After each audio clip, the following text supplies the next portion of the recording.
हरे कृष्णा। आप सभी का बहुत स्वागत है। आज के हमारे अध्याय अध्याय 10 में विभूति योग, भगवान का ऐश्वर्य। विभूति यानी विशेष भूतियों का योग या भगवान के ऐश्वर्य का दर्शन इस अध्याय में हम करेंगे। बहुत सुंदर अध्याय है क्योंकि भगवत गीता का जो भक्ति योग चल रहा है अपने आप में बहुत भाव और रस से भरा हुआ है। भगवान की भक्ति की सुंदर बातें हमें बताने वाले ये अध्याय हैं। इसमें बहुत एक सुंदर चीज हमें इस अध्याय में जानने के लिए मिलेगी। वो है चतुश्लोकी गीता। कौन से वो चार श्लोक हैं जिनका पठन या पाठन करने से हमें पूरी गीता भगवत गीता को पढ़ने का भी लाभ मिल जाता है। चतुश्लोकी गीता या उसका सार मिल जाता है, वो हमें जानने के लिए इस अध्याय में मिलेगा। तो बहुत सुंदर है ये अध्याय। भगवान यहाँ अपना ऐश्वर्य बताएंगे और बहुत सुंदर तरीके से समझने का प्रयास करते हैं। और बढ़ते हैं आगे, समझते हैं भगवान ने। आप ये देखिए कि भगवत गीता के जो अध्याय चल रहे हैं, भक्ति योग के जो अध्याय चल रहे हैं, मैक्सिमम चैप्टर्स जो है वो भगवान खुद ही शुरू कर रहे हैं। भक्ति इतनी दिव्य है, भक्ति मतलब इतनी ज्यादा विशेष है कि आप ये देखिए कि अर्जुन को कुछ पूछने की आवश्यकता नहीं पड़ रही है। भगवान स्वयं ही अर्जुन को सारी चीजें बता रहे हैं। तो बहुत विशेष है भक्ति योग। ठीक है, तो बढ़ते हैं आगे, शुरू करते हैं। श्री भगवान उवाच भूय एव महाबाहो श्रु मे परमं वच यत्ते अहम प्रीयमाणाय वक्ष्यामि हितकामया। श्री भगवान ने कहा, हे महाबाहु अर्जुन, और आगे सुनो। चूंकि तुम मेरे प्रिय सखा हो, अतः मैं तुम्हारे लाभ के लिए ऐसा ज्ञान प्रदान करूंगा जो अभी तक मेरे द्वारा बताए गए ज्ञान से श्रेष्ठ होगा। अभी देखिए, कल हमने कौन सा चैप्टर पढ़ा था? कल हमने 9 चैप्टर पढ़ा था, है ना। उसमें भगवान ने क्या बताया था? टॉप सीक्रेट नॉलेज बताई थी, परम गुह्य ज्ञान दिया था। अभी भगवान ने तब ये कहा था कि बहुत ज्यादा विशेष है, बहुत गुह्यतम है। और अब क्या कह रहे हैं भगवान 10 चैप्टर में कि अब क्योंकि तुम मेरे बहुत प्रिय हो, सखा हो, मैं तुम्हारे लाभ के लिए अभी उससे भी ज्यादा बेहतर वाला एक ज्ञान जो है, भगवान कुछ भी ना अपने पास रखना नहीं चाह रहे। सब कुछ अर्जुन को बता रहे हैं, सारी चीजें अर्जुन को बता रहे हैं।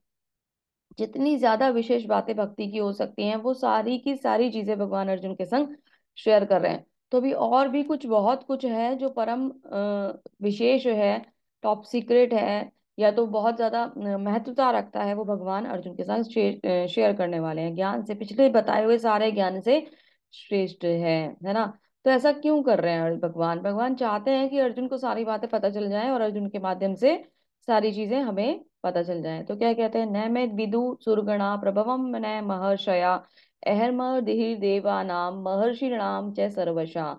न तो देवतागण मेरी उत्पत्ति या ऐश्वर्य को जानते हैं और ना ही महर्षिगण ही जानते हैं, क्योंकि मैं सभी प्रकार के देवताओं और महर्षियों का कारण स्वरूप या उद्गम हूँ। तो भगवान कह रहे हैं कि देखो, कोई भी देवी देवता या कोई भी ऋषि तपस्वी जो कि बहुत विद्वान है, जो कि बहुत पुराने हैं, है ना।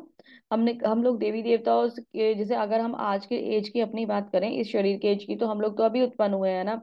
अभी हमारा जन्म हुआ है, यही एक जन्म हम लोग देख रहे हैं। देवी देवता तो काफी पुराने हैं, ऋषिगण उससे भी मतलब वैसे ही लगभग पुराने हैं। तो ये और पुराने टाइम से चलते आ रहे हैं। तो हम लोग तो भगवान के बारे में जानते नहीं है, लेकिन वो देवी देवता, वो ऋषिगण जो है, वो भी भगवान के बारे में, उत्पत्ति के बारे में भगवान की नहीं जानते। क्यों नहीं जानते? क्योंकि भगवान ही है जो सबसे पहले प्रकट हुए और उसके बाद उन्होंने ये सारी सृष्टि की रचना करी और उनसे ही सारी चीजें आती हैं, वही सबके कारण है ना। ईश्वरा परम कृष्णा सच्चिदानंद विग्रह, है ना। तो भगवान क्या है? सब चीजों के कारण है ना। सर्व कारण कारणम कहा जाता है ना तो भगवान को। तो भगवान ही सबके कारण है, सब भगवान ही हर चीज के उद्गम है, भगवान ही सब चीजों के एक तरीके से स्तोत्र हैं। मुझे अजन्मा अनादि समस्त लोगों के स्वामी के रूप में जानता है। मनुष्य में केवल वही मोह रहित और समस्त पापों से मुक्त रहता है। तो भगवान क्या कह रहे हैं कि मैं अनादि हूँ, अजन्मा हूँ, और जो इस बात को जान जाता है वही मतलब हर प्रकार के पापों से मुक्त हो जाता है। वही हर प्रकार के पापों से मुक्त होकर एक तरीके से भगवान की सेवा में लग जाता है। ये बात को मानना कि भगवान अनादि हैं, अजन्मा हैं, ये भी अपने आप में एक बहुत बड़ी बात है। और एक भक्त जो होता है भगवान का, वो इस बात को मानता है। अन्यथा लोग क्या कहेंगे कि कृष्ण का जन्म हुआ था, है ना, तब कृष्ण का जन्म हुआ था, फिर वो यहाँ से जेल से वहां चले गए थे, तो कृष्ण ने ये करा था, कृष्ण ने वो करा था, उसके बाद कृष्ण यहाँ से चले गए थे, तो कृष्ण का जन्म हुआ था, उनके सामने कृष्ण प्रकट हुए थे, तो वो कृष्ण को ये मानते हैं कि कृष्ण का जन्म उस समय हुआ था। जबकि कृष्ण भगवान कौन है? वो लीला करने के लिए उन्होंने हमारे लिए वो जन्म लिया था, एक तरीके से प्राकट्य था, वैसे तो वो प्राकट्य लिया था। मैंने आपको पहले भी बताया था कि वो देवकी के गर्भ में स्थापित नहीं हुए थे, देवकी के हृदय में स्थापित हुए थे, है ना। और उन्होंने प्राकट्य लिया था। और भगवान को ना जन्म या प्राकट्य लेने के लिए कभी भी एक नॉर्मल ह्यूमन बीइंग वाले प्रोसेस की आवश्यकता नहीं पड़ती है। वो पहले वसुदेव जी के हृदय में आए, फिर वो देवकी माता के हृदय में आए, फिर वो इधर से प्रकट हो गए, है ना। तो माता और पिता वो हृदय में आके बने थे, मतलब बने थे उनके लिए, है ना, क्योंकि वो उनके हृदय में वास कर रहे थे। तो ये जो बात है, ये बात अगर एक सामान्य जन जान जाए तो भगवान की भगवत्ता जो है उसके लिए उसकी वैल्यू और ज्यादा बढ़ जाती है। कुछ लोग ऐसा नहीं मानते कि भगवान भगवान है, ये उनके लिए संदेश दिया जा रहा है। आगे क्या कहते हैं भगवान। भगवान बताते हैं, सप्तऋषि गण तथा उनसे भी पूर्व चार अन्य महर्षि सारे मनु सब मेरे से उत्पन्न हैं, और विभिन्न लोकों में वास करने वाले सारे जीव मेरे से ही अवतरित होते हैं। तो सप्तऋषि गण कौन कौन से हुए। वशिष्ठ ऋषि, कश्यप ऋषि, अत्रि, जमदाग्नि, गौतम ऋषि, विश्वामित्र और भारद्वाज जो ऋषि हैं। ये सप्त ऋषि मंडल आपको देखने में आज भी मिल जाता है ना आकाश में, सात तारों का, वो सप्त ऋषि मंडल है ना। सनक, सनंदन, सनातन और सनत कुमार, ये जो चार ऋषि हैं, चार एक तरीके से ब्राह्मण ऋषि हैं जिन्होंने भगवान की तपस्या करी और हमेशा भगवान की तपस्या में लीन रहे रहे। तो ये वो चार कुमार हैं, ये भी भगवान को, मतलब ये कितने प्राचीन हैं और उसके बावजूद भी ये भगवान को नहीं जानते कि भगवान की उत्पत्ति कैसे होती है। एता विभूतिम योगम च मम यो वेति तत्वतः सो विकल्पने योगेन युञ्जते नात्र संशया। जो इस ऐश्वर्य तथा योग से पूर्णता आश्वस्त है, वह मेरे अनन्य भक्ति में तत्पर होता है। इसे इसमें तनिक भी संदेह नहीं है। तो जो इस बात को मान जाता है कि भगवान जो है वो सबसे प्राचीन है, भगवान ही सबके उद्गम है, भगवान ही सर्व कारण कारणम है, जो इस बात को मान जाता है वो भगवान की भक्ति में कनेक्ट हो जाता है, वो भगवान की भक्ति में लीन हो जाता है। इसमें तनिक भी संदेह नहीं है, क्योंकि भगवान को भगवान मानने वाला भगवान की भक्ति डेफिनेटली करेगा। जिसके मन में भगवान के लिए पूरी श्रद्धा नहीं होगी, वो चित स्थान नहीं होगा, तो भगवान से द्वेष करेगा, है ना। और भगवान के भक्त कभी भी भगवान से द्वेष नहीं करते, भगवान से प्रेम करते हैं और उनकी प्रेमा भक्ति करते हैं। अब यहाँ ये जो 8th श्लोका है, यहाँ से लेके 11th श्लोका तक हमारे लिए क्या है, बहुत इंपॉर्टेंट है। ये चतुश्लोकी है ना, ये चतुश्लोकी है। तो श्लोकी भगवत गीता से कहा जाता है। इन 4 श्लोकों में भगवत गीता का सार भगवान हमें समझाने वाले हैं, तो बहुत ध्यान से समझने का प्रयास कीजिएगा। और आप लोग चाहें तो ये 4 जो श्लोकास हैं इनको रेगुलर रिपीट करके भी भगवत गीता का लाभ ले सकते हैं, या उसके सार को समझने का प्रयास कर सकते हैं। अहम सर्वस्य प्रभवो मतः सर्वम परवर्तते इति मत्वा भजन्ते माम बुद्धा भाव समन्विताः। मैं समस्त आध्यात्मिक तथा भौतिक जगत का कारण हूँ, प्रत्येक वस्तु मुझसे ही उद्भुत है। जो बुद्धिमान ये भली भांति जानते हैं वह मेरी प्रेमा भक्ति में लगे रहते हैं तथा हृदय से पूरी तरह मेरी पूजा में तत्पर होते हैं। तो पहले श्लोक में भगवान ने वही बता दिया जो मैंने अभी आपको बताया था, कि जो लोग इस बात को मान जाते हैं कि भगवान हर चीज के कारण है और कारण स्वरूप है, भगवान ही उद्गम है, भगवान ही स्रोत है, वो लोग भगवान को पूरी तरीके से जान जाते हैं और भगवान की प्रेमा भक्ति में लगे रहते हैं और हृदय में भगवान की निरंतर पूजा करते रहते हैं। क्योंकि हमारे मन में क्या होता है, भगवान भगवान है, हम उनको आदर देते हैं, रिस्पेक्ट देते हैं ना। हमारा मन अपने आप ही एक, हमारे मन में एक श्रद्धा भाव होता है, और जैसे ही हम मंदिर जाते हैं या कहीं पे भी हम भगवान को देखते हैं तो हमारा हृदय, मतलब जो मस्तक है ना, उनके चरणों में झुक जाता है। तो ये जो भाव होता है ना, भगवान की भक्ति का भाव बहुत ज्यादा विशेष होता है। ये सर ना ऐसे ही भगवान के आगे नहीं झुक जाता। बहुत सारे लोग भगवान को नहीं मानते तो वो तो भगवान को प्रणाम नहीं करते ना।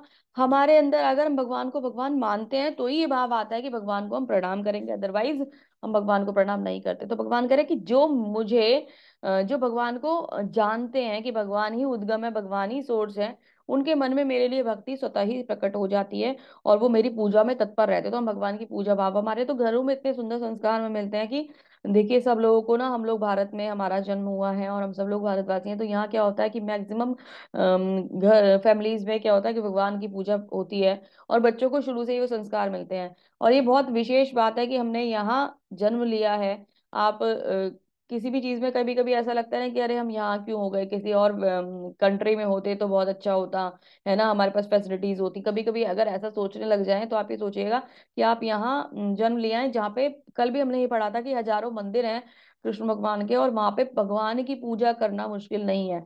अगर आप बाहर किसी कंट्री में जाते तो कृष्ण है कौन, पहले तो ये समझने के लिए आपको पूरा मतलब टाइम लग जाता। और फिर उसके बाद धीरे धीरे धीरे भक्ति में, ये भक्ति हमें बचपन से ही हमारे घरों में मिल जाती है, बस उसे राइट गाइडेंस देने की जरूरत है। भगवान क्या कह रहे हैं कि जो मुझे ये जानते हैं वो मेरी भक्ति में तत्पर हो जाते हैं। नेक्स्ट भगवान क्या कह रहे हैं, तत्पर होने पे होता क्या है। मच्चिता मत गता प्राणा बोधयंत परस्परम कथयंत कथयंतश्च माम नित्य तुष्यंती च रमंती च। मेरे शुद्ध भक्तों के विचार मुझ में वास करते हैं, अपना जीवन मेरी सेवा में अर्पित रहते हैं, और वे एक दूसरे को ज्ञान प्रदान करते हैं तथा मेरे विषय में बातें करते हुए परम संतोष का अनुभव करते हैं। तो भगवान के भक्त करते क्या है, नित्य भगवान का गुणगान, भगवान की सेवा, भगवान के द्वारा प्रदत्त ज्ञान को एक दूसरे को देना और उसी में परम संतोष या परम आनंद की प्राप्ति करना, ये करते हैं वो लोग। तो जैसे कि श्रीला प्रभुपाद जी ने कितनी सुंदर तरीके से, सिस्टमैटिक तरीके से हमें भगवान की जो ये विशेष ज्ञान है इसको हमारे सामने प्रस्तुत कर दिया कि हम इतने इजी वे में आज स्टेप 1 से शुरू होते होते होते होते होते बहुत आगे हायर लेवल्स तक पहुंच जाते हैं। पूरा सब कुछ इतना सुंदर सिस्टम प्रभुपाद जी ने बताया कि धीरे धीरे धीरे कृष्ण को जो जानने की जिज्ञासा है वो हृदय में जब हमारे आती है तो हम उसमें धीरे धीरे धीरे आगे बढ़ते हैं, और सुंदर जो ग्रंथ हैं इनके माध्यम से, अपने आचार्यों के गाइडलाइन के माध्यम से, हमारे जो गुरुजन हैं उन्होंने जो हमें गाइडलाइंस दी हैं उनके उनके द्वारा चलते चलते, श्री प्रभुपाद जी को फॉलो करते करते भगवान जो तत्व हैं, जो एक तरीके से कृष्ण तत्व जो हैं, उनको पूरी तरीके से समझने में हमें बहुत ज्यादा सहयोग मिलता है। तो ये क्या है, ये ज्ञान का डिस्ट्रीब्यूशन है ना, नॉलेज का डिस्ट्रीब्यूशन है। कैसे परम विशेष ज्ञान को श्रील प्रभुपाद जी ने हम सब तक पहुंचा दिया। हम इतने तुच्छ प्राणी थे, हम इतने तुच्छ जीव थे कि हम तक भगवान की भक्ति और भगवान का ये ज्ञान पहुंचना बहुत ही ज्यादा मुश्किल था। मैं आपको कई बार बता चुकी हूँ कि भगवत गीता मैंने, जब मैं इस्कॉन से कनेक्ट नहीं थी, कई बार खोलती थी, मेरे पास भगवत गीता श्रील प्रभुपाद जी की ही थी, मैं काफी टाइम से इस्कॉन जाती थी, है ना, लेकिन मैं क्या करती थी, उसको ओपन करती थी, दो श्लोका पढ़ती थी, इंटरेस्ट नहीं आ रहा, समझ नहीं आ रहा, ऐसा बोल देती थी। ऐसा नहीं मैं भक्ति में नहीं थी, भक्ति वाले परिवार से ही थी, लेकिन फिर भी स्टार्टिंग में क्या होता था कि नहीं समझ नहीं आ रहा, पता नहीं क्या कह रहे हैं, पता नहीं क्या बातें समझ नहीं आ रहा। जब सिस्टमैटिक तरीके से उसे फॉलो करना शुरू करा, क्लासेस ज्वाइन करी, नॉलेज धीरे धीरे भगवान की कृपा से आनी शुरू हुई, तो ये चीजें समझ में आई कि मतलब भगवान क्या कहना चाहते हैं भगवत गीता में। तो इसके लिए ये बात रियलिटी है कि अगर हम अपने आप से प्रयास कर रहे हैं और वो प्रयास अगर एक गुरु के माध्यम से हम लोग करने लग जाएं तो उसमें बहुत अंतर होता है, और गुरु हमें राइट डायरेक्शन दे पाते हैं। तो जब मैं अपनी लाइफ के एग्जांपल से आपको बता रही हूँ कि जब मैंने भगवत गीता पढ़ी थी तो मुझे भी समझ में नहीं आई थी, और जब मैंने क्लासेस ज्वाइन करी, मुझे मेरे शिक्षा गुरु मिले और उनके माध्यम से मैं आगे बढ़ती गई, तो मुझे इतना ज्यादा प्रसन्नता हुई इस भगवत गीता को पढ़ने के बाद कि मुझे ये लगा कि क्या दिव्य ग्रंथ है ये, कि मतलब मुझे आज तक ये चीजें समझ में ही नहीं आई थी, मुझे पता ही नहीं था कि ये ऐसे भी होता है। कितनी विशेष और गूढ़ बातें इसके अंदर है सामने रखे हुए। कहते हैं ना कि मतलब जब तक एक भाव नहीं होगा और सही मार्गदर्शन नहीं होगा, भगवत गीता को हम नहीं समझ पाएंगे। बहुत सारी भगवत गीता भी मार्केट में अवेलेबल है ना। तो इसमें विशेष तौर पे कहा जाता है कि आप इधर उधर भटकाव में ना जाएं और जो प्रमाणिक स्रोत्र से आने वाला ज्ञान है उसको प्राप्त करें, पहली बात तो ये है। दूसरी बात ये कि आप उसमें उसे गुरु के माध्यम से प्राप्त करें, तो ये जो चीजें आपको बेटर समझ में आती हैं। क्योंकि हम जो है, हमारी एक नॉलेज देखो, हम अगर किसी टीचर से पढ़ते हैं तो हम उनके एक्सपीरियंस के द्वारा या उनके उनकी जो एक तरीके से एक्सपीरियंस ही कहेंगे उसके द्वारा हम सीख रहे हैं। अभी यहाँ हम अपनी बुद्धि लगा रहे हैं जिससे मीनिंग्स को अलग कर सकते हैं ना, अगर हम टीचर के थ्रू नहीं जा रहे हैं। तो जो हमारे आचार्य हैं वो हमें उसका सार निकाल के देते हैं, और हमारी जो छोटी सी बुद्धि है जिसमें वैसे भी मतलब क्वालिटी वाइज वो बहुत वीक है, तो उसमें बहुत ज्यादा प्रेशर लगाने की जरूरत नहीं पड़ती और चीजें हमें बहुत इजीली समझ में आ जाती हैं।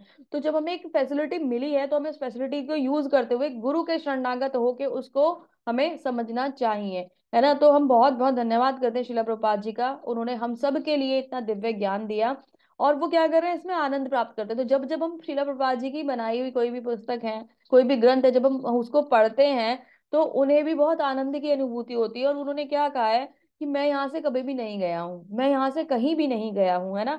जब जब आप इन पुस्तकों को पढ़ेंगे तो तब तक हम जो है श्रील प्रभुपाद जी को फील कर पाएंगे। और जब जब हम श्रील प्रभुपाद जी की पुस्तकें पढ़ते हैं, भगवत गीता के अलावा, भगवत गीता ट्रांसलेशन उसके अलावा भी जब हम पढ़ते हैं, तात्पर्य भी जब इसके आप पढ़ेंगे या कोई और बुक भी आप प्रभुपाद जी की पढ़ेंगे, तो आपको क्या लगता है, सच में जैसे प्रभुपाद जी हमारे सामने बैठ के हमसे बात कर रहे हैं और हमें बता रहे हैं कि देखो ये ऐसे हुआ था, ये वैसे हुआ था, वो समझा रहे हैं। तो गुरु का को भी फील करना मतलब एक अपने आप में बहुत बड़ी बात है। गुरु ही वो माध्यम है जो हमें सही ज्ञान प्रदान कर सकते हैं। तो बहुत बहुत धन्यवाद हम करते हैं। और भगवान के जो भक्त होते हैं वो इसमें आनंद प्राप्त करते हैं। तो जब भी आप जैसे भगवत गीता पढ़ लेते हैं, फिर जब आप भगवत गीता किसी को उसी वे में समझाते हैं, जैसे आपने आज ये श्लोक का समझा, और अब आप ये चतुर्श्लोक की गीता अगर किसी को समझाएंगे इसी मैनर में, अगर आप किसी को समझाते, तो आप खुद से अंदर ही अंदर एक ना मतलब आनंद की अनुभूति होती है कि मैंने ना जो चीजें सीखी थी वो मैंने किसी को ट्रांसफर करी और उनको भी समझ में आई। तो कितनी अच्छी बात है। हालांकि अभी हम उस लेवल पे नहीं है कि हम किसी को समझा सकें, लेकिन फिर भी मैं एक बात बता रही हूँ कि ये फीलिंग ना एक बहुत अच्छी फीलिंग होती है कि हमने ये जो नॉलेज थी ये किसी के संग शेयर करी है ना। तो वो अपने आप में एक बहुत स्ट्रांग फीलिंग होती है और हमारी भगवान की भक्ति के लिए जो हमारा जो भाव है उसको और भी स्ट्रांग कर देती है। तो आप सब लोगों को क्या करना है कि इस 4 श्लोकों के माध्यम से भगवत गीता के भाव को समझना होगा। तो जो भक्त होते हैं बहुत आनंद की प्राप्ति करते हैं। आगे क्या कहते हैं, तेषाम सतत युक्ता नाम भजताम प्रीति पूर्वकम ददामिम बुद्धि योगम तम येन मामु पियंति ते। जो प्रेम पूर्वक मेरी सेवा में निरंतर लगे रहते हैं उनको मैं ज्ञान प्रदान करता हूँ जिसके द्वारा वो मुझ तक आ सकते हैं। अभी इस भक्ति से होता क्या है, तो इसका लाभ ये होता है कि भगवान की सेवा में लगे रहने वाले भक्तों को अ, भगवान जो है दिव्य ज्ञान देते हैं और उस ज्ञान तक वो भगवान तक आ जाते हैं। तो पहली बात, भगवान सब चीजों के कारण है, ठीक है। दूसरी बात, दूसरी बात, भगवान के जो भक्त हैं वो उस बात को, भगवान को भगवान मानते हुए उस ज्ञान को औरों तक ट्रांसफर करते हैं और उसमें आनंद की प्राप्ति करते हैं। तीसरी बात कि भगवान जब ये देखते हैं कि मेरा भक्त जो मुझ में बहुत आनंद ले रहा है, मेरे मेरे ज्ञान को सबको ट्रांसफर कर रहा है और बहुत ही प्रसन्नता के संग मेरी भक्ति में लगा हुआ, तो वो विशेष ज्ञान देकर उसे अपने तक पहुंचाने का एक माध्यम बना लेते हैं। जैसे कि ध्रुव महाराज जब आए थे तो उनकी मन में क्या इच्छा थी, उनके मन में इच्छा थी कि वो अपने पिता से भी बड़े राज्य का भोग करना चाहते थे, है ना। 5 वर्ष के बच्चे के मन में एक ही इच्छा थी कि मेरे पिता से भी बड़ा राज्य मुझे मिले। तो जब माता ने उनको क्या कहते हैं एक तरीके से वहां से पिता की गोद में बैठने से हटा दिया, तो क्या हुआ कि उनकी 2 माता थी एक्चुअली, है ना, सुरुचि और सुनीति। तो जब वो अपनी सुनीति माता के पास गए तो उन्होंने बोला कि आप एक काम करो, आप तपस्या करो, है ना, और भगवान का नाम का स्मरण करो। भगवान ही सबके पिता हैं और जब आपको भगवान की जो प्रेम है अगर वो मिलेगा तो फिर किसी और पिता की आपको आवश्यकता नहीं पड़ेगी। तो एक छोटा सा 5 साल का बच्चा माता के कहने से तपस्या करने निकल जाता है, ठीक है। वो तपस्या जब वो करने के लिए जा रहे होते हैं तो नारद जी को पता चलता है और कहते हैं ये भगवान की तपस्या करने के लिए छोटा सा बच्चा जा रहा है, उसे डरा देते हैं कि आप कैसे करोगे, आप नहीं कर पाओगे, बहुत मुश्किल है। एक राज्य मतलब एक तरीके से एक राजा का बेटा, एक राजकुमार, चलो पिता की गोद से उतर गया फिर भी एक ऐश्वर्य में तो रहता ही था ना। तो वो जंगल में जाके तपस्या करेगा बिना कुछ खाए पिए, तब बहुत मुश्किल होता है। तो स्टार्टिंग में वो उन्हें समझाने का प्रयास करते हैं, लेकिन वो नहीं मानते और अपनी बात पे अडिग रहते हैं कि मुझे वो तपस्या करनी ही है। तो वो उनको मंत्र देते हैं, ओम नमो भगवते वासुदेवाय नमः, है ना। तो वो ये वाला मंत्र दे देते हैं और उस मंत्र के थ्रू जो ध्रुव महाराज है वो तपस्या करते हैं। तो स्टार्टिंग में क्या होता है कि पहले तो ध्रुव महाराज जो होते हैं भोजन प्राप्त करते करते तपस्या करते हैं, फिर क्या होते हैं वो सफल तपस्या करते हैं, फिर वो सजल तपस्या करते हैं, उसके बाद वो निर्जल तपस्या करते हैं, और फिर बाद में वो मतलब एक पैर पे खड़े हो जाते हैं, उस प्रकार से तपस्या करते हैं। तो इस तरीके से अपनी तपस्या का लेवल जो है वो बढ़ाते चले जाते हैं और तपस्या मतलब उनकी इतनी विशेष होती है कि भगवान उनको दर्शन देने के लिए साक्षात प्रकट हो जाते हैं। उनकी आंखें बंद होती हैं तो भगवान उनको बोलते हैं कि ध्रुव आंखें खोलो, है ना। तो ध्रुव महाराज को लगता है कि कोई मुझे परेशान करने के लिए आ गया है और मेरी तपस्या को डिस्टर्ब करना चाहता है, तो वो आंखें नहीं खोलते। तो ध्रुव महाराज उनको, भगवान उनको आश्वासन देते हैं कि मैं ही भगवान हूँ, तुम अपनी आंखें खोलो। तो भगवान जब वो प्रकट होते हैं, वहां प्रकट होते हैं और ध्रुव महाराज को आश्वासन देते हैं, तब ध्रुव महाराज अपनी आंखें खोलते हैं और सामने देखते हैं कि भगवान खड़े हैं। तो मन में क्या इच्छा थी कि मुझे तो क्या मांगना है, पिता से बड़ा राज्य मांगना है। तो पिता से बड़ा राज्य मांगना यानी कि अर्थार्थी दे। फिर भगवान को देख के ये सब चीजें विस्मित हो जाती हैं कि मांगना ही क्या था, कुछ समझ में ही नहीं आ रहा। तो भगवान उन्हें ना अपना शंख जो होता है उनके सर पर रखते हैं, दिव्य ज्ञान उन्हें दे देते हैं और उस ज्ञान से मतलब वो एक तरीके से प्राप्त करके बहुत ही ज्यादा लाभान्वित हो जाते हैं, भगवान के दिव्य दर्शन उनको मिल जाते हैं। उसके बाद क्या होता है कि जो इच्छाएं थी वो सब खत्म हो जाती है और उनको ये समझ में आ जाता है कि भाई मैं मांग क्या रहा था, मैं तो भगवान से एक तुच्छ चीज मांग रहा था, साक्षात भगवान मेरे सामने खड़े हुए हैं। तो ये इसमें भी अब कुछ और मांगने की कोई बात रह गई क्या? तो अपनी बात पर पछतावा होता है कि मैं भगवान से क्या मांग रहा था, भगवान ने मुझे क्या दे दिया, इतना सुंदर दिव्य ज्ञान दे दिया। फिर भी भगवान जो है ना अंतर्यामी है, सबके हृदय की बातें जानते हैं।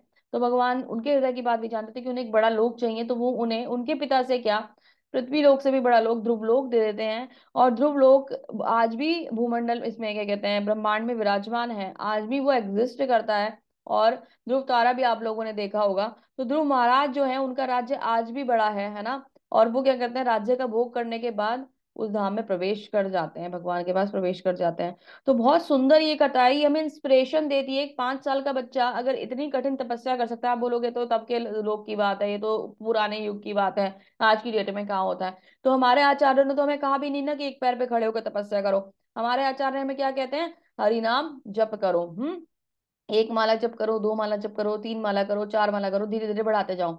हम लोग तो वो ही नहीं करते। आप अगर हरि नाम जप करें तो कलयुग नाम आधारा, कलयुग में केवल अगर नाम का जप ही हम कर लेंगे तो ही हम पार हो जाएंगे, हमें और कोई तपस्या करनी ही नहीं है। चैतन्य महाप्रभु इतने दयालु हैं, इतने दयालु हैं कि उन्होंने हमारे लिए जो तो बहुत ही इजी माध्यम बना दिया, और हमें बहुत इजीली भगवान की भक्ति करने का रास्ता दिखा दिया। नाम जप अपने आप में बहुत विशेष है, और उसके माध्यम से ही श्रील प्रभुपाद जी कहते हैं केवल 16 माला जप अगर आप करते हैं और भगवान का किसी उस कनेक्शन को अगर एस्टेब्लिश कर लेते हैं उस 16 माला जप में, तो उसके सिवा आपको वाकई में कुछ और नहीं चाहिए भगवान की भक्ति करने के लिए। लेकिन हम इतने मूर्ख हैं, इतने तुच्छ हैं कि हम वो 16 माला जप भी नहीं कर पाते। और लोग कुछ, चलो 16 माला तो बहुत आगे की बात है, कुछ लोग तो भी 1 राउंड भी स्टार्ट नहीं करे होंगे ना।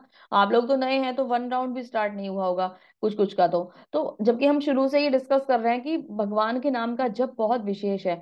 तो किसी भी प्रकार देखिए, आपका कुछ लॉस नहीं है। 24 आवर्स में से अगर आप 5 to 7 मिनट्स भगवान के लिए नहीं निकाल पाए तो फिर क्या ही जीवन है ना हमारा, कुछ भी नहीं है। फिर तो हम जीव जंतुओं के समान हैं। वो भी उठते हैं, खाते हैं, पीते हैं, सोते हैं, जरूरतों की चीजों को पूरा करते हैं, इच्छाएं पूरी करते हैं, और फिर सो जाते हैं, फिर उठते हैं, खाते पीते सो जाते हैं। तो यही सब चीजों में तो वो लगे रहते हैं ना। क्या कहते हैं, रक्षा, भोजन करना, और क्या बोलते हैं, संतान उत्पत्ति करना, ये सब चीजें तो वो लोग भी कर रहे हैं ना। तो हमारे में और उनमें डिफरेंस ही क्या रह गया, कोई भी डिफरेंस नहीं। अगर हम ये करते हैं तो वो 4 पादीय चतुर्थ पादीय पशु, या 4 पैरों वाले पशु कहे जाते हैं, हम द्विपादीय पशु कहे जाएंगे शास्त्रों में। अगर कोई जीव यानी कि कोई मनुष्य अगर भगवान की भक्ति नहीं करता है तो उसका जो बिहेवियर है वो द्विपादीय पशु वाला ही हो जाएगा। मतलब क्या, कि हम 2 पैरों वाले पशु कहलाएंगे, क्योंकि भगवान की भक्ति का जो उद्देश्य हमारे जीवन को मिला है वो उद्देश्य तो हमने डिस्टर्ब कर दिया।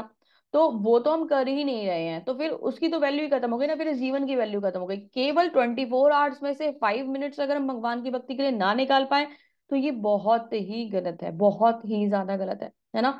हमें उन ईश्वर को धन्यवाद करना चाहिए जिन्होंने हमें शरीर प्रदान करा है, स्वरूप प्रदान करा है, हमें मौका प्रदान करा है कि हम सभी भगवत गीता सुन पा रहे हैं। और इसका पूरा अगर लाभ लेना चाहते हैं तो 5 मिनट के लिए हरे कृष्ण कृष्ण कृष्ण हरे हरे, हरे राम राम राम हरे हरे का स्मरण करते हुए 1 माला जप जरूर करना है। उससे पहले हमें क्या बोलना है, जय श्री कृष्ण चैतन्य प्रभु नित्यानंदा श्री अद्वैत गदाधर श्रीवास आदि गौर भक्त वृंदा। देन हरे कृष्ण कृष्ण कृष्ण हरे हरे, हरे राम राम राम हरे हरे। ये हमें जप करना है। ये जप से ही सारे लाभ हमें मिल जाएंगे। अगर आप ये चाहते हो कि हमारी लाइफ सिस्टमैटिक तरीके से चले, पता है ये एक प्रकार का मेडिटेशन भी है, मैंने आपको बताया था।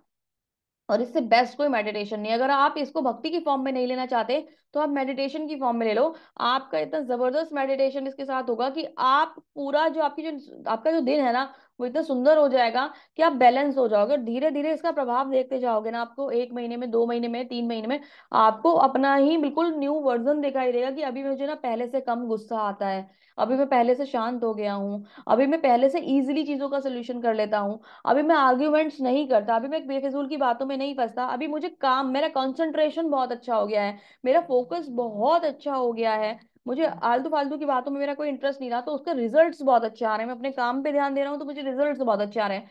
तो भगवान के लिए नहीं ना सही तो अपने लिए ही सही है ना। आप अपने लिए ही ये कर लीजिए। मतलब ओवरऑल देखो, ये हम भगवान के लिए करते भी नहीं है, हम तो सेल्फिश हैं, हम तो भगवान के नाम का जप अपने लिए कर रहे हैं, है ना। जबकि कायदे में भगवान के नाम का जप हमें भगवान के लिए करना चाहिए, लेकिन अगर हम अपने लिए भी कर रहे हैं तो भी हमें इनडायरेक्टली बेनिफिट मिलेगा। जैसे कि आप, अगर आप हरि नाम जप करें और साथ में बैठा हुआ कोई व्यक्ति हो और उसके कानों में भी वो बिना वो सुन ना रहा हो लेकिन वो उसके कानों में जा रहा है तो उसको भी बेनिफिट मिलेगा। तो वो बेनिफिट आपको भी मिलेगा, है ना। तो आप क्या करें, भगवान के नाम का जप शुरू करें, एटलीस्ट 1 राउंड शुरू करें। उससे क्या होगा कि आपको ये चीजें समझने में बहुत इजी हो जाएंगी। आपकी जो अपनी डेली लाइफ है, आपका जो ये भौतिक जीवन है, इसमें भी आप चीजों में उलझेंगे नहीं। एक राइट ये कह लीजिए डायरेक्शन आपको मिल जाएगी और आप आगे बढ़ पाएंगे। तो जरूर से आप इसे कीजिएगा, क्योंकि ये तपस्या की बात थी इसलिए मैंने यहाँ जप को डिस्कस करा है।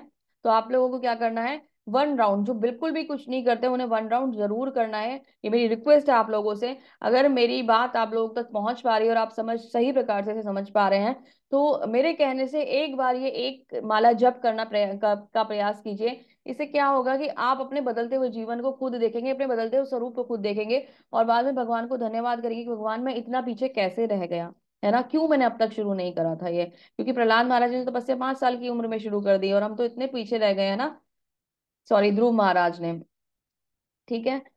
तो अभी लास्ट श्लोक में भगवान के बताते हैं, तेषाम एवान अनुकंपार्थ महामाज्ञानम ज्ञानाजम तमः नास्यात्मनम मत भावस्थो ज्ञान दीपेन भास्तवा।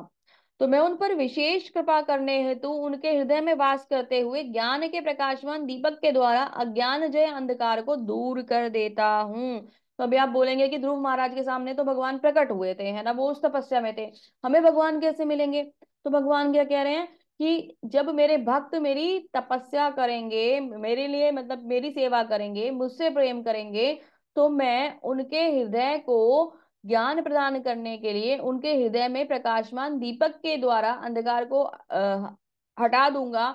मैं उनके हृदय में प्रकट हो जाऊंगा। हमारे हृदय में भगवान विराजमान है, परमात्मा के रूप में भगवान हमारे हृदय में विराजमान रहते हैं।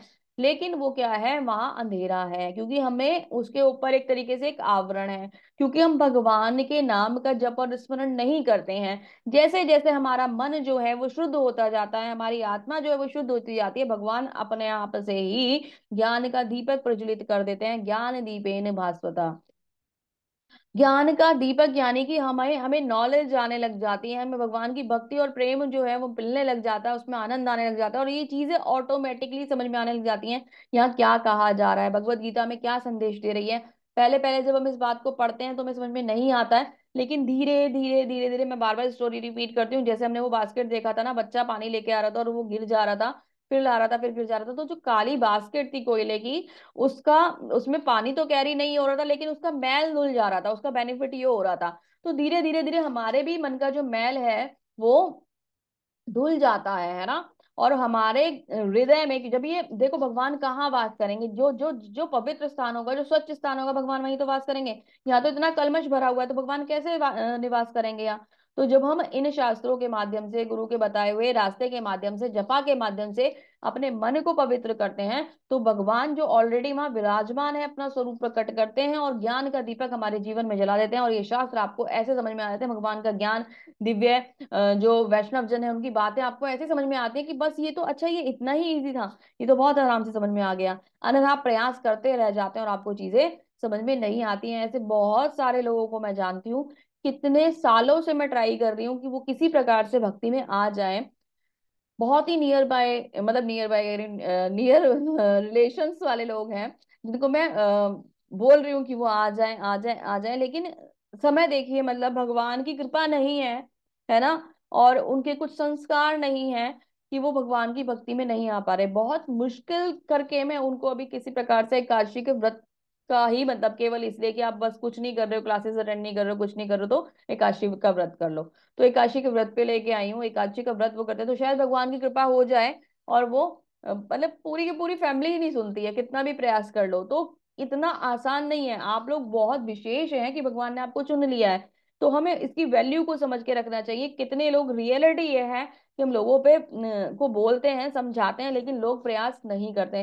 तो अगर आपको मेरी बातें समझ में आ रही हैं, तो भगवान की दी हुई इस विशेष कृपा को अपने लिए जो आपको मिली हुई है उसे महसूस कीजिए, और भगवान को धन्यवाद देते हुए भगवान के नाम का जप स्टार्ट कर दीजिए। आप पर भगवान की बहुत विशेष कर कृपा है।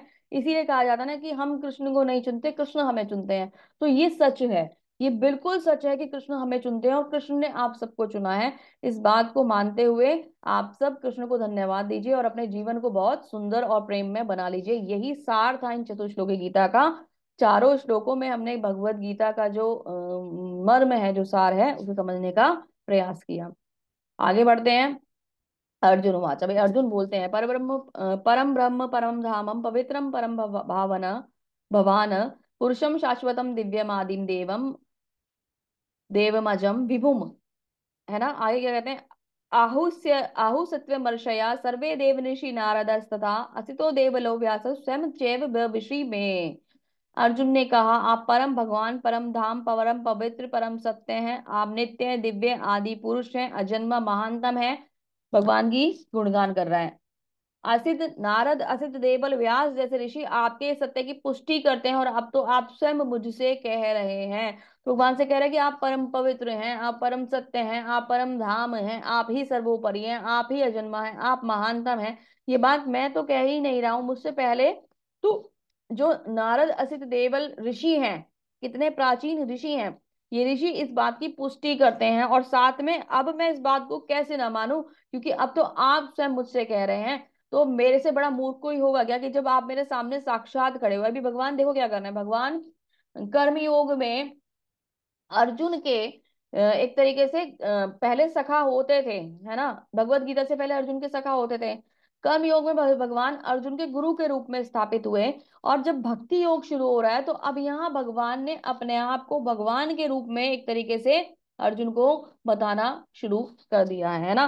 भगवान अब अपने आप को भगवान के रूप में अर्जुन के सामने स्थापित कर रहे हैं। तो अर्जुन इस बात को समझ रहा है कि भगवान भगवान है और उनकी महत्ता को जान रहा है। आगे क्या कहते हैं? सर्वे मेत द्व्यत मन्ये यन्माम वदसि केशव। सेकंड। न ही ते व्यक्तिम वेदु देवा ने दानवा। हे कृष्ण, आपने मुझसे जो कुछ कहा है उसे मैं पूर्णतः सत्य मानता हूँ। हे प्रभु, न तो देवतागण न असुरगण ही आपके स्वरूप को समझ सकते हैं। देवतागण और असुरगण भी आपके स्वरूप को नहीं समझ सकते। हे परम पुरुष, हे सबके उद्गम, हे समस्त प्राणियों के स्वामी, हे देवों के देव, हे ब्रह्मांड के प्रभु, निसंदेह एकमात्र आप ही अपने आप को अपनी अंतरंगा शक्ति से जानने वाले हैं। तो भगवान ही हैं जो खुद को खुद की शक्ति से जान सकते हैं। हम किसी भी प्रकार भगवान को समझ नहीं पाते जब तक उनकी कृपा ना हो जाए। लेकिन ये बात तो हम कभी भी नहीं जान पाएंगे कि उनके कारण का उनके उद्गम का कारण क्या है, क्योंकि वो ही खुद को अपनी अंतरंगा शक्ति से जान सकते हैं। हम वो नहीं, हम तो अपने ही मतलब स्वरूप को नहीं जान पाते। ये जन्म में कुछ बातें याद है। अभी अभी आप जब हम बचपन में थे तो आप में से किसी को, मुझे ऐसा लगता नहीं कि 5 ईयर से पहले वाले टाइम की कोई बातें याद होंगी कि हम जब आए थे तो हमारा नामकरण हुआ था, है ना। और उसके बाद हमारी फैमिली में 1 ईयर में हमारा फर्स्ट बर्थडे सेलिब्रेट हुआ था। फिर हम पहले दिन स्कूल गए थे। वो बातें किसी को भी याद नहीं है ना। तो हम तो इसी जन्म की बातें याद नहीं रख पाते। अभी भी जिस एज में हम चल रहे हैं, है ना, तो आपने कब अपना 12th करा था, कुछ लोग ग्रेजुएशन में आए हैं, तो 12th तो खैर सबको याद रहता है, ऐसा नहीं है। लेकिन फिर भी मतलब कुछ चीजें, जैसे कि हमने अभी छोटी सी बात बताऊं कि हमने 4 दिन पहले क्या खाना खाया था, रैंडमली अगर मैं पूछूं आपसे आपने डिनर में क्या खाया था, तो आपको याद नहीं होगा, आपको ध्यान लगाना होगा। मैं पूछूं कि आपने 2 दिन पहले क्या खाया था, तो फिर भी कुछ सोचोगे, है ना। तो हमारी मेमोरी तो इतनी वीक है, हम तो अपने आप को ही नहीं जानते, तो भगवान को कैसे जानेंगे? तो भगवान को हम नहीं जान सकते, है ना। तो भगवान को जानने के लिए माध्यम मिला है कि भगवान की भगवत गीता, और इसके थ्रू ही हम भगवान को जान पाते हैं। तो भगवान क्या कह रहे हैं? हे कृष्ण, हे परम योगी, मैं किस तरह आपका निरंतर चिंतन करूं और आपको कैसे जानूं? हे भगवान, आपका स्मरण किन किन स्वरूपों में किया जाए? हे जनार्दन, आप पुनः विस्तार से अपने ऐश्वर्य तथा योग शक्ति का वर्णन करें। और मैं आपके विषय में सुनकर कभी तृप्त नहीं होता हूँ, क्योंकि जितना ही आपके विषय में सुनता हूँ उतना ही आपके शब्द अमृत को चखना चाहता हूँ। कितना विशेष है ये बात, है ना, अपने आप में ये स्टेटमेंट।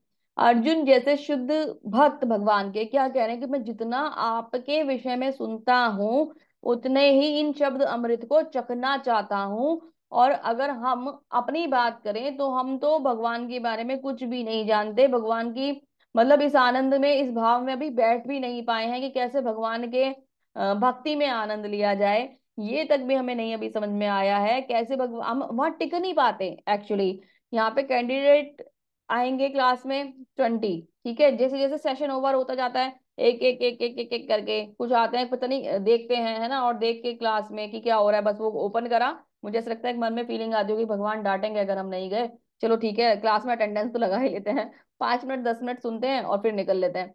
तो मतलब ये हम लोग वहां रुक नहीं पाते, कहीं कीर्तन चल रहा होगा, अरे बस ठीक है, अच्छा अभी बहुत टाइम लगेगा, 1 घंटा लगेगा, चलो ठीक है हम निकल लेते हैं, इतना टाइम नहीं है, है ना। मंदिर गए, अरे मंदिर में तो बहुत भीड़ हो रही है, चलो यहीं से माता चेक लेते हैं और निकल लेते हैं। तो हम लोग वहां रुकना ही नहीं चाहते, है ना। और भगवान के जो भक्त होते हैं वो क्या कहते हैं कि वो इस अमृत को इतना चखना चाहते हैं कि वो कभी उसे छोड़ना ही नहीं चाहते, उनकी तो लाइफ ही जो है ना भगवान के लिए सरेंडर हो चुकी है। तो भक्त वो ही है जो हर समय हर चीज में भगवान को देखे और भगवान उस भाव को समझे और उस भाव को डेवलप करे। जीवन जिस दिन भक्ति में हो जाएगा उस दिन ही हम, मतलब ये समझ लीजिए कि सब 24 घंटे चिंतन जो रहेगा कृष्ण का रहेगा, तो ही भाव ये डेवलप हो पाएगा। भगवान की विशेष बातों को जानने के लिए देखिए भगवान ने अपनी डिटेल यहाँ पे दी है।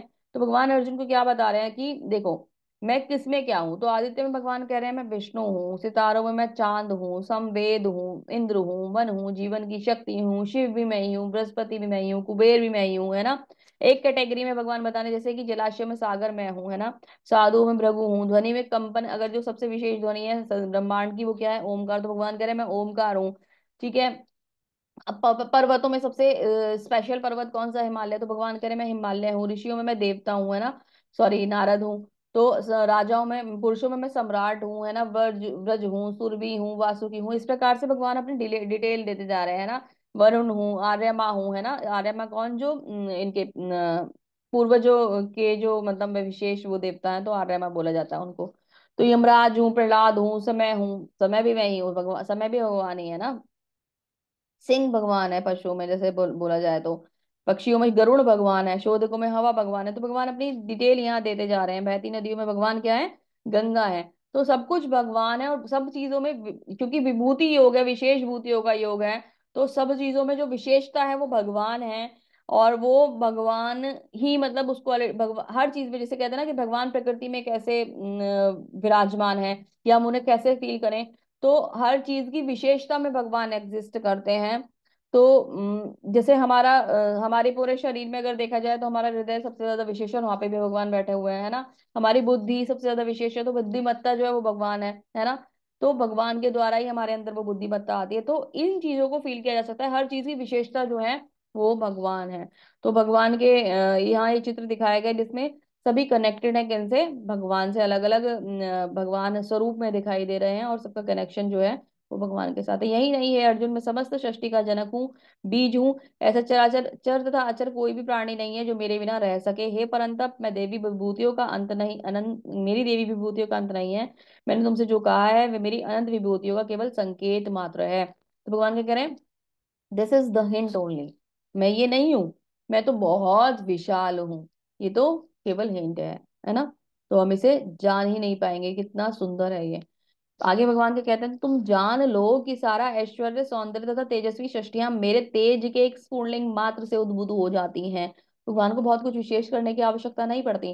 भगवान को जब सृष्टि की रचना करनी होती तो पैर के अंगूठे से छोटा सा क्लिक करते हैं और पूरी सृष्टि का निर्माण हो जाता है। इतने दिव्य, इतने भव्य, इतने सुंदर, इतने विशेष हैं हमारे भगवान। और हम क्या सोचते हैं, आज ये बना ले, आज वो बना ले, बिल्डिंग बना ले, हमने क्या कुछ वो बना लिया, क्या बोलते हैं, कुछ मशीनरी बना ली, तो हम खुश हो जाते हैं, अरे हमने इतना बड़ा आविष्कार कर दिया। भगवान सृष्टि के आविष्कारक हैं, इस सृष्टि का आविष्कार करने वाले भगवान हैं, है ना। तो वो कितने विशेष होंगे, वो तो कभी अपनी उपलब्धियों पे इतराते नहीं है, ये भी इसलिए बता रहे हैं क्योंकि हमें जानना है, अर्जुन को जानना है ना। अदरवाइज तो भगवान नहीं कहते मैं ये हूं, मैं ये हूं, मैं ये हूँ, शुरू में तो भगवान ने नहीं कहा ना हमसे। अब भगवान हमें बता रहे हैं क्योंकि हम जानना चाहते हैं कि भगवान कौन है ना। तो भगवान कितने विशेष हैं जिनके पैर के अंगूठे से, मतलब इतना सा क्लिक करने से ही क्या हो गया कि पूरा का पूरा सृष्टि की रचना हो गई। भगवान जब चाहे जहां चाहे स्मृति मात्र से ही वो कार्य को कर देते हैं, तो वो भगवान है। ठीक है। अथवा बहुतेने की ज्ञात किम ज्ञातेने तव अर्जुना वृष्टि भया अहमिदम कृतसन में कांक्षेण स्थितो जगत। किंतु हे अर्जुन, इस सारे विशद ज्ञान की आवश्यकता क्या है।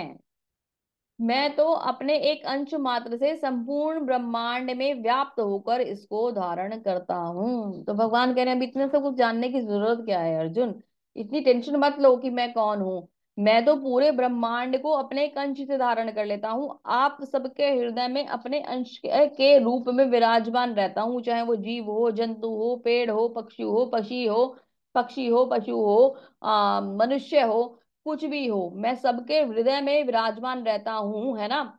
हम जो है भगवान का शाश्वत अंश है, ये जो आत्मा है परमात्मा का एक अंश है ना। हम अणु आत्मा है, भगवान विभु आत्मा है ना। तो हम भगवान के संग कनेक्ट है, हमारा एक संबंध भगवान के साथ है, और इस संबंध को जानना ही सबसे ज्यादा विशेष है। इसके अलावा अगर हम इसी संबंध को मान लेते हैं कि हम भगवान का अंश है, तो इसके अलावा कुछ और मानने की और जरूरत भी नहीं रह जाती। और इसी बात की विशेषता को मानते हुए जब हम इसमें आगे चलते हैं, तो भगवान का दिव्य प्रेम और भगवान की दिव्य भक्ति को प्राप्त कर पाते हैं।